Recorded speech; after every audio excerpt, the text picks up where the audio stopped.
এরম জায়গায় চলে এসেছিল ফাঁকা এখন কেবল পেছনে সব মালপত্র রয়েছে। হ্যাঁ ওখানে দাও, এরম জানো দাঁড়াও দাঁড়াও। হ্যাঁ এবার ঠিক আছে।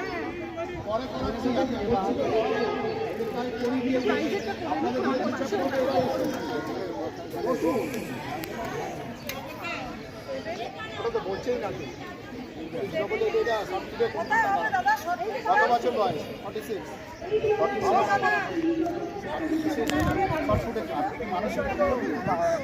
হাটের পা আপনার তো এখন হবে না, পরে হবে। এটা পাঠিয়ে দেবে আমাকে। হ্যাঁ এদের সব পার হয়ে যাবে, তারপরে এরা সব মানসিক প্রতিবন্ধী, এরা সব ডিস্টার্ব করছে আমাদের। এদের হয়ে যাওয়ার পরে আপনাদের ধরবো।